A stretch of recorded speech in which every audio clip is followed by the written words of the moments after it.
જય હિન્દ, વંદે માતરમ દોસ્તો. સ્વાગત છે તમારું ફેમસ એકેડમીની યુટ્યુબ ચેનલ પર. તો આજના વિડીયોની અંદર આજે આપણે બીએમસી, એમપીએચડબલ્યુ, એફએચડબલ્યુ માટે સ્પેશિયલ હેલ્થના મોસ્ટ ટાઈપી પ્રશ્ન જોવાના છીએ. ઓકે, તો 60 માર્ક્સનું મિત્રો આપણી પરીક્ષામાં હેલ્થ પૂછાવાનું છે, તો ખાસ અગત્યનું રહેશે અને આજે મોસ્ટ ટાઈપી પ્રશ્ન જોવાના છીએ. તો વિડીયોના અંત સુધી જોડાયેલા રહેજો. ક્વેશ્ચન નંબર 1 છે કે ભાઈ કોલેરા થવા માટે જવાબદાર કારકનું નામ આપણે જણાવવાનું છે. તો એના માટે મિત્રો જવાબદાર છે વિબ્રિયો કોલેરી. ઓકે, કોલેરો થવા માટે જવાબદાર કારક કયો છે? વિબ્રિયો કોલેરી. ઓકે, ચાલો ત્યારબાદનો ક્વેશ્ચન જોઈએ આપણે કે ભાઈ કોલેરાની ઉદ્ભવની અવધિ જણાવવાની છે આપણે. તો જવાબ આવે 1 થી 2 દિવસ. કેટલા? 1 થી 2 દિવસ જે છે કોલેરાની ઉદ્ભવની અવધિ છે. નેક્સ્ટ, ત્યારબાદ વાત કરીએ ક્વેશ્ચન નંબર 3 છે કે ભાઈ કોલેરા રોગની અસર ભારતમાં ક્યારે જોવા મળી? તો 1964માં, વર્ષ 1964માં. ઓપ્શન બી સાચો જવાબ રહેશે. નેક્સ્ટ, એડિસ ઇજિપ્ટ મચ્છરનું બ્રીડિંગ કયા સ્તરે વધુ પ્રમાણમાં થાય છે? ઓકે, તો જવાબ આની અંદર આવે ઓપ્શન ડી કે ભાઈ ઘરની અંદરના પાણીના સ્ત્રોત, એટલે કે ઓપ્શન ડી એનો ફાઇનલ જવાબ આવે. ઓપ્શન બી માં ખોટું ટીક કરેલું છે. ઓપ્શન ડી ફાઇનલ જવાબ રહેશે. નેક્સ્ટ, ત્યારબાદનો ક્વેશ્ચન છે કે ભાઈ પ્લેગની બીમારી છેલ્લી વિશ્વવ્યાપી મહામારી ઘટના ક્યારે સામે આવી હતી? પ્લેગની બીમારી છેલ્લી વિશ્વવ્યાપી મહામારી ઘટના ક્યારે સામે આવી હતી? તો જવાબ આવે મિત્રો 1930. ઓકે, કયા રાજ્યમાં? તો મહારાષ્ટ્ર. ચાલો ત્યારબાદનો ક્વેશ્ચન છે કે ભાઈ પ્લેગના પરીક્ષણ માટેની ટેસ્ટનું નામ જણાવવાનું છે. તો પ્લેગના ટેસ્ટ માટેના પરીક્ષણનું નામ છે smear culture. Okay, smear culture. Option C સાચો જવાબ આપેલો છે. અહીંયા પણ ખોટું ટીક કરેલું છે એલિઝા. આ એલિઝા ટેસ્ટ તો એઇડ્સની, ઓકે, એઇડ્સના ટેસ્ટનું નામ એલિઝા છે. બરોબર. એ રીતે કોલેરાના પરીક્ષણ માટે વિડાલ ટેસ્ટનો ઉપયોગ કરવામાં આવે છે અને પ્લેગ માટે જે છે સ્મિયા કલ્ચરનો ઉપયોગ કરવામાં આવે છે. તો 3 મહત્વના છે, યાદ રાખવાના છે. ચાલો નેક્સ્ટ, પ્લેગનો મુખ્ય કારક જણાવો. જવાબ આવે પેસ્ચ્યુરિલા પેસ્ટિલ. ઓપ્શન એ સાચો જવાબ રહેશે. ત્યારબાદનો પ્રશ્ન છે કે ભાઈ કોઢ રોગ થવા માટે જવાબદાર કારક જણાવો. કયો રોગ? કોઢ રોગ થવા માટે જવાબદાર કારક. તો એ છે એમ લેપ્રિના. નેક્સ્ટ, ટાઇફોઇડ રોગના મુખ્ય કારકનું નામ જણાવવાનું છે. ટાઇફોઇડ રોગ, આના મુખ્ય કારકનું નામ છે સાલ્મોનેલા ટાઇફી. ઓપ્શન ડી સાચો જવાબ. નેક્સ્ટ, ત્યારબાદ વાત કરીએ તો ટાઇફોઇડ રોગના નિદાન માટે કઈ ટેસ્ટ વપરાય છે? તો આપણે આગળ પણ જોઈ ચૂક્યા. ઓકે, ટાઇફોઇડના રોગના નિદાન માટે વિડાલ ટેસ્ટનો ઉપયોગ કરવામાં આવે છે.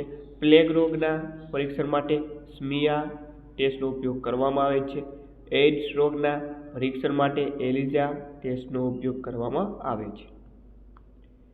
ટાઇફોઇડ રોગ કયા તંત્રને લગતો રોગ છે?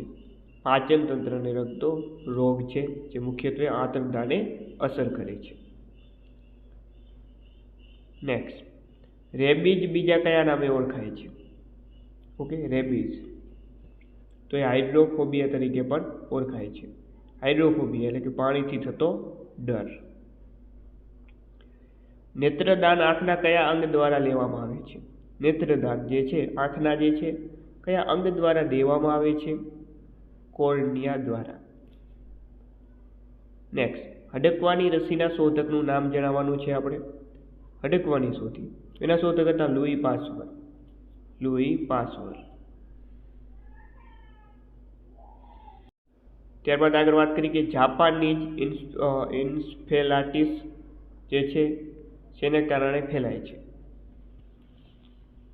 ઓકે, જાપાનીઝ ઇન્સફેલાટિસ શેને કારણે ફેલાય છે? તો મચ્છરના કારણે. ઓકે, માદા મચ્છરના કારણે. નેક્સ્ટ, ત્યારબાદનો ક્વેશ્ચન છે કે ભાઈ જાપાનીઝ ઇન્સફાલાટિસ કયા પ્રજીવથી થતો રોગ છે? ઓકે, તો કયા પ્રતિષ્ઠિત રોગ છે? ઓપ્શન અહીંયા ખોટા આપી દીધા, જો કે સાલવાળી દર્શાવેલી છે, એટલે આપણે સ્કીપ કરીએ. ઓકે, તો વાત કરીએ જાપાનની જ ઇન્સ્ફિલાટિસ કયા મચ્છરથી ફેલાય છે? તો જવાબ આવે માદા ક્યુલેક્સ.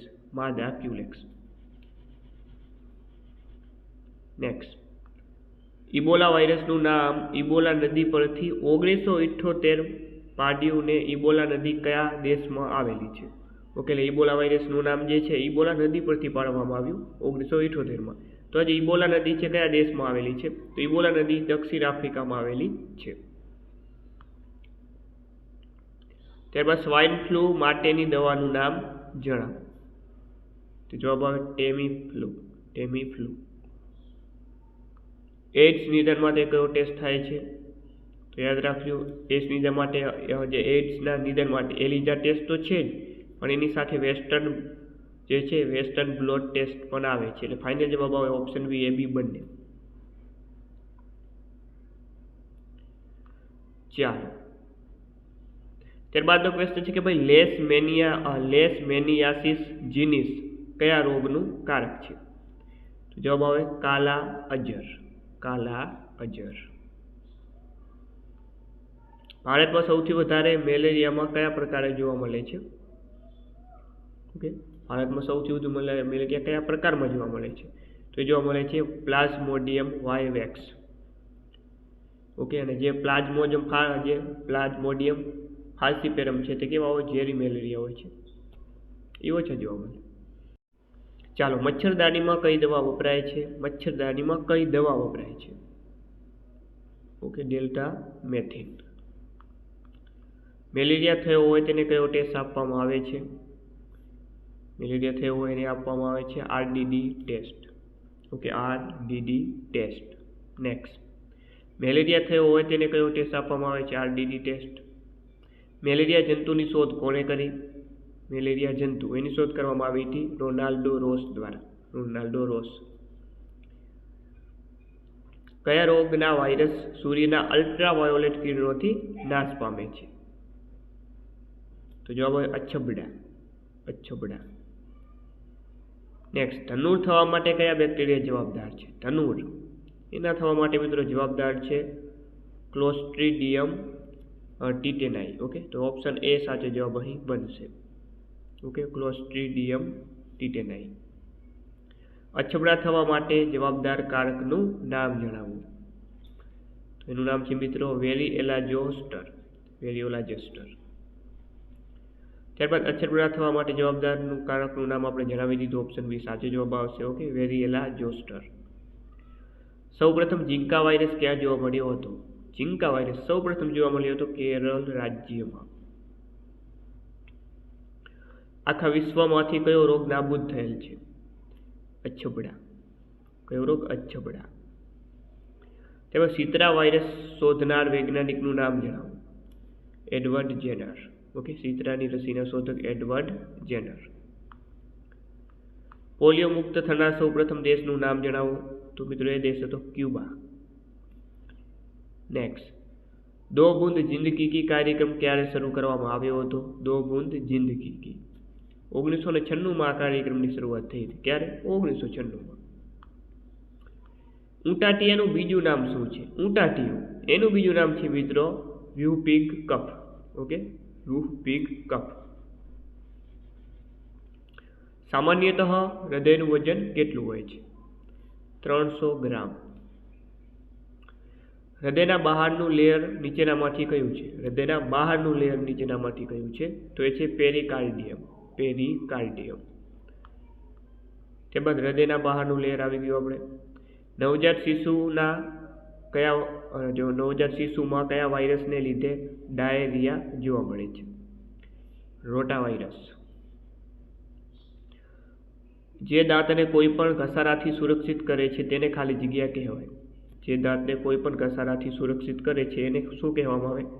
ઇનેમલ. પ્રાથમિક સારવારના શોધક કોણ હતા? પ્રાથમિક સારવાર. ઓકે, તો જવાબ આવે ફ્રેડરિક એજમાર્ક. નર્સ ડે કઈ તારીખે ઉજવવામાં આવે છે? ઓકે, હેલ્થને લગતા દિવસોમાંથી ક્વેશ્ચન પૂછ્યો છે. જવાબ આવે 12 મે. નર્સ ડે 12 મે. સામાન્ય શરદી શેના વડે થાય છે? તો એ થાય છે મિત્રો રોઈનો વાયરસ દ્વારા. ઓકે, રોઈના વાયરસ દ્વારા.